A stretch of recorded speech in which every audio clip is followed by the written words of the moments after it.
Si vous ressentez un doute à chaque fois que l'Évangile nous relate un miracle, le récit que nous venons d'entendre n'a rien pour vous apaiser.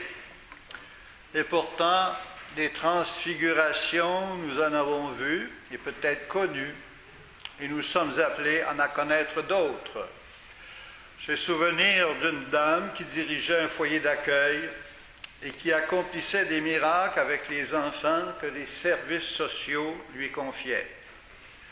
Comme elle avait fait ses preuves, on n'hésitait pas parfois à lui confier des cas lourds. J'avais l'occasion de revoir ces enfants à différents moments pendant leur séjour et à chaque fois, je constatais une amélioration majeure dans leur comportement.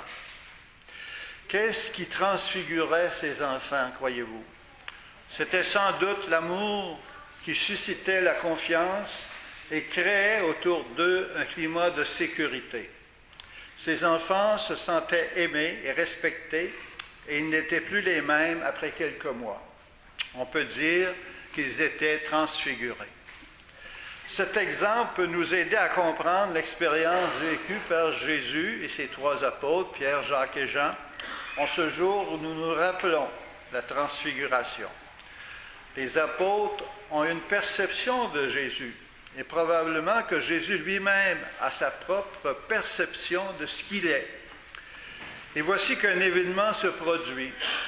Jésus se retrouve dans une grande lumière en train de converser avec deux figures importantes de l'Ancien Testament, Moïse et Élie, et une voix se fait entendre, « Celui-ci est mon Fils bien-aimé, écoutez-le ». À la suite de cet événement, est-ce que Jésus a eu une autre perception de lui-même? L'Évangile ne le dit pas. Mais je crois personnellement que oui. Jésus se situe dans la continuité des grands prophètes qui l'ont précédé.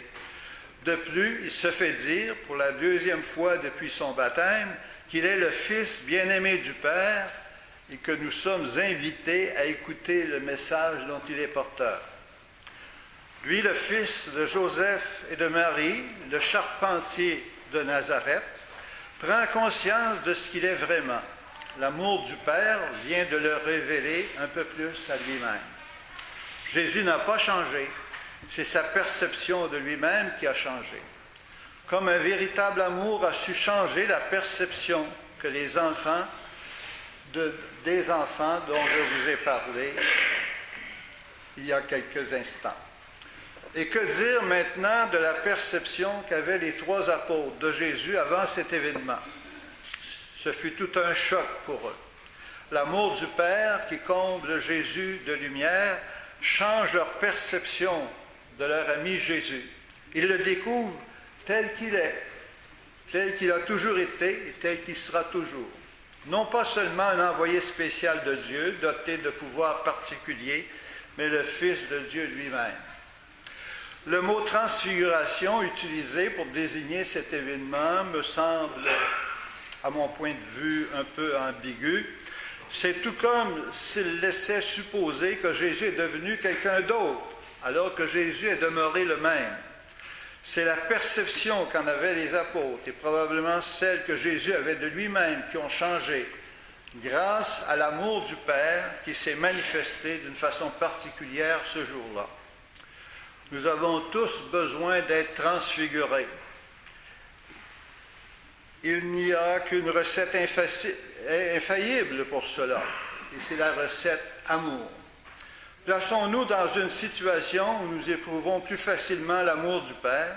Peut-être faut-il s'inspirer de Jésus et des apôtres, se retirer pendant quelque temps, pas nécessairement sur une haute montagne, tant mieux si cela nous est possible, car le sommet des montagnes, c'est un lieu favorable à la méditation, à la contemplation, et c'est un endroit où on se sent facilement proche du divin. Mais un endroit éloigné du brouhaha quotidien peut facilement favoriser cette expérience de l'amour de Dieu. Savoir se placer dans un état pour expérimenter personnellement l'amour de Dieu, pour ensuite le manifester aux autres. De même que l'expérience de l'amour de Dieu peut nous transfigurer, De même, l'amour que nous manifesterons aux autres peut les révéler à eux-mêmes et les transformer, comme cet amour d'une humble femme de chez nous a su changer la perception que les enfants avaient d'eux-mêmes et des autres. Laissons le Seigneur regarder notre cœur, comme nous y invite le thème du carême de cette année.